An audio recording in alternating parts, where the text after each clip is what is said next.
Big names వాళ్ళు, big names, but కానీ వాళ్ళ కోసం ఎవరు వెళ్ళా. అదే ఎగ్జాక్ట్, అంటే వాళ్ళు తెలిసిన మన స్టార్స్ కాదు కదా ఫ్యాన్స్ వెళ్ళడానికి. తెలిసినా కూడా ఇప్పుడు మీరు ఫాస్ట్ అండ్ ఫ్యూరియస్ ఈ సిరీస్ ఉన్నాయి, అవును, you don't go there because of ఫలానా రాక్ ఉన్నాడు, డ్వైన్ జాన్, దానికి వెళ్ళట్లేదు మీరు. అది స్పెక్టకల్, అది వెహికల్స్, చేజెస్, యాక్షన్, ఇది అది.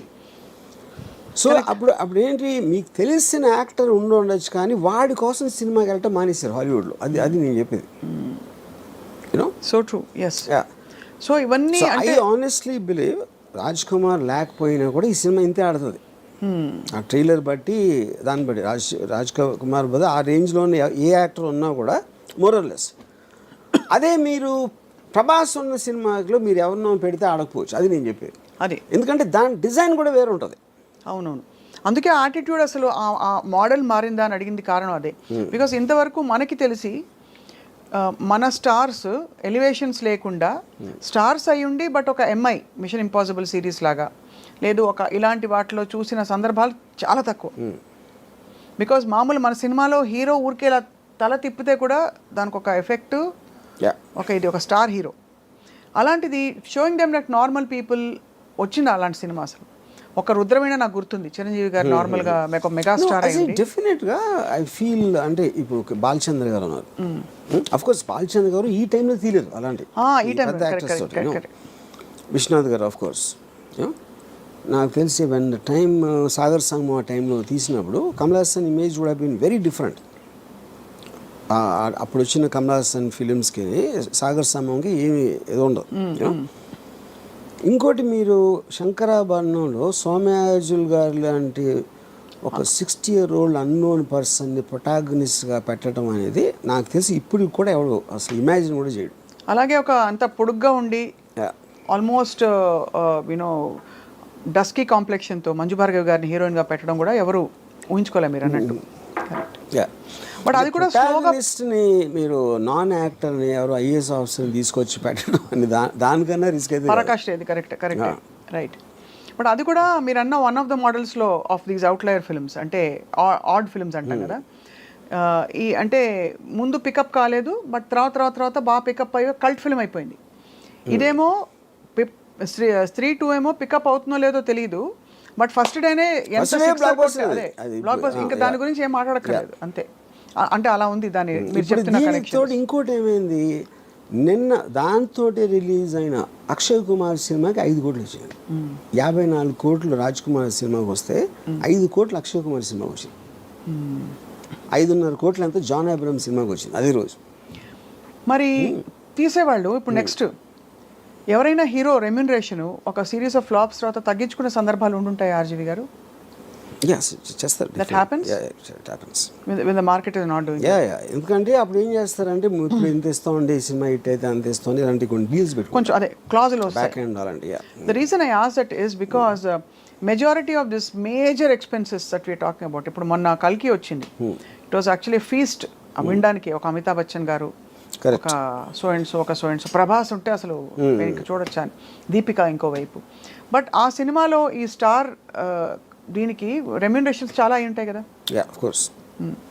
ఇప్పుడు అలాంటి సినిమా తీసి ఒక బ్యూటిఫుల్ అటెంప్ట్ అని మంచి పేరు తెచ్చుకుని, బట్ రిటర్న్ ఆన్ ఇన్వెస్ట్మెంట్ చూసుకుంటే 500 కోట్లకి 150 ఎక్కువ రావడం బెటరా, లేదు ఇలాంటి ఒక కొత్త స్కూల్ ఆఫ్ థాట్ బయలుదేరి న్యూట్రలైజ్ చేసే ఎఫెక్ట్ బెటర్ అంటారా?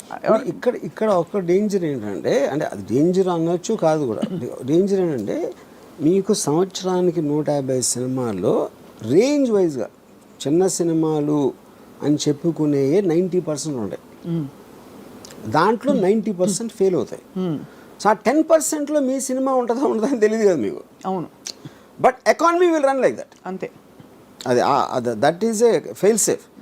అప్పుడు మేము పెద్ద సినిమా చేసి అన్కంట్రోల్డ్ బడ్జెట్ ఎంత రెమ్యూనరేషన్ ఇచ్చినప్పుడు ఎంత పోవటానికి ఛాన్స్ ఉందో. ఇప్పుడంటే ఇప్పుడు నేను పేరు చెప్పండి, ఒక సినిమా మీరు 400 కోట్లు తీసారనుకోండి, దాంట్లో మీకు 200 crores నష్టం వచ్చింది అనుకోండి. ఇప్పుడు మీరు దీని బేసిస్లో 10 కోట్లు 15 కోట్లు సినిమా తీస్తే ఎంత పోయినా కూడా మీకు 10-15 పోతుంది, ఇక్కడలాగా 200 పోదు. అంతే కదా. అంతే పోదు, రిస్క్ ఇస్ లెస్ అంటే ఎక్కువ. బట్ కొడితే జాక్ పాట్ కొడితే ఇంకా తిరుగుంటుంది అది. బట్ ఆల్ ద సేమ్ ఈ హీరోలందరూ వాళ్ళ రిస్క్ కూడా ఒక సినిమాలో ఎంగేజ్ అవ్వడం ఈజ్ వెరీ హై బికాస్ వాళ్ళు తొందరగా పీక్ అయిపోతారు. ఆ తర్వాత దానికంటే ఏదైనా తక్కువ ఇస్తే చూసుకోరు. చచ్చినట్టు ఆ లీగ్ ఆఫ్ మార్కెట్లోనే ఇప్పుడు ప్రభాస్ వచ్చి సడన్గా యూనో మంచి ఒక ఇలాంటి ఒక 127 hours లాంటి సినిమాలో ఆర్ సంథింగ్ చేస్తారా అంటే whether people will digest, whether he'll take that risk we don't know. He's compel to work now in very very big projects. దానికి రీజన్ ఏంటంటే 127 hours ఈ లెక్క తెలియదు అనుకోండి, ఏదో సంథింగ్. ప్రభాస్కి డబ్బులు ఇచ్చేది not about the story, not about that. అతను స్క్రీన్ మీద హై స్పీడ్లో వస్తే అంతమంది ఎక్సైట్మెంట్ వస్తుంది అనేది కాస్టింగ్ ఫ్యాక్టర్. అది that is what a superstars are suppose to be. అప్పుడు అలాంటి మూమెంట్స్ ఉన్న స్టోరీనే వాళ్ళు ఎన్నుకుంటారు. అదే వాళ్ళు వచ్చి వేరే సినిమా తీసినప్పుడు ఆమీర్ ఖాన్ ఒక్కడే చాలా తెలుగు చేస్తాడు. ఆమీర్ ఖాన్ ఏం చేస్తాడంటే ఇప్పుడు ఏంటి, ఒక సపోజ్ తను గజనీ లాంటి సినిమా తీసాడు కూడా, చాలా పెద్ద హిట్ అయ్యేది. తర్వాత తను తారే జమీ పే తీస్తే తారే జమీ పేలో చూస్తారా, అది మంచి స్టోరీ, కానీ గజనీకి అలవాటు పడిన వాళ్ళు దీన్ని చూస్తారా అంటే దానికి ఆమీర్ ఖాన్ ఏం చేశాడంటే గజనీ నమ్మిన ప్రైస్లో 1/10 కమ్మాడు తారే జమీ పే. అప్పుడు ఆమీర్ ఖాన్ లాజిక్ ఏంటంటే నేను ఈ సినిమాలు కూడా చేస్తాను, కానీ ఆ ప్రైస్కి అమ్మినప్పుడు ఆ ఆడియన్స్ని నేను రీచ్ అవ్వలేను. దీని ఆడియన్స్ దీనికి ఉంటారు. కరెక్ట్. యా, అప్పుడు ఏమైంది, గజనీ కాస్ట్ 40 crores అయితే ఇది 5 crores అయింది. 5 crores అయ్యేటప్పటికి ఇది కూడా 60 చేసింది. 60 crores తారే జమీ పే. అదే ఒక 90 చేసి ఉండొచ్చు. 60 కాకపోయినా 10 చేసినా కూడా హిట్టే కదా. అప్పుడు ఏంటి, మీరు ఎంత కాస్ట్ చేశారు, ఎంత వచ్చింది చూసి 100 మంది 1000 మంది చూసారు అనుకోండి ఆ పెద్ద సినిమా, దాంట్లో 900కి నచ్చకపోవచ్చు, కానీ వాళ్ళు చూస్తారు, మీరు ఆ డబ్బులు అయితే మీకు వచ్చేసినాయి. ఇప్పుడు ఇక్కడేమో 100లో 90 మందికి నచ్చినాయి. అవును, కానీ ఈ సినిమా చూసే జనం ఉన్నదే 100 మంది. నేను ఆన్లైన్ సాటిస్ఫై చేసినా కూడా నాకు హ్యాపీ. అది ఆమీర్ ఖాన్ లెక్క. ఓహో, అంతే. యా, అందుకని తను ఎక్స్ట్రీమ్లీ లో బడ్జెట్ ఇది వేస్తాడు, లేకపోతే వెరీ హై బడ్జెట్, రెండు. అప్పుడు వాటి డిజైన్ వేరే ఉంటుంది అంతే. Effectively ROI is better satisfied here, return on investment. ROI definitely. మీరు 40 crores సినిమా 90-80 చేయడానికి, 5 crores సినిమా 60 చేయడానికి ఎంత డిఫరెన్స్ ఉంది. పీకే గురించి కూడా అలాగే చెప్పారు. పీకే సినిమా రిలీజ్ అయినప్పుడు ఆమీర్ ఖాన్ ప్రొడ్యూస్డ్, దాని cost of production was much less than so many other films ఆ టైంలో వచ్చినవి ఆ లీగ్లో. సో బట్ ఇవన్నీ ఏంటంటే ఈ యాజ్ అన్ అనాలిసిస్ ఎంత హాలీవుడ్ స్టార్స్, ఇప్పుడు ఫర్ ఎగ్జాంపుల్ టామ్ హ్యాంక్స్ ఉన్నాడు, హీల్ డూ కాస్ట్ అవే, ఒకే యాక్టర్ మొత్తం ఐలాండ్లో ఒకడే ఉంటాడు. He'll do a very big budget of some other film. You know వాళ్ళు ఏంటంటే వాళ్ళంతా స్టూడియోస్ కంట్రోల్ చేస్తాయి, బయర్స్ ఉండరు. ఈ బయర్స్ మీడియేషన్ లెవెల్లో ప్రైసెస్ అనేది ఇదైపోతుంది.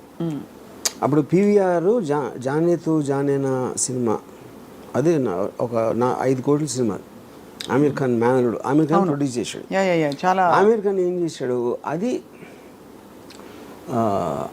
వాళ్ళు 35 crores ఆఫర్ ఇచ్చారు కొనడానికి.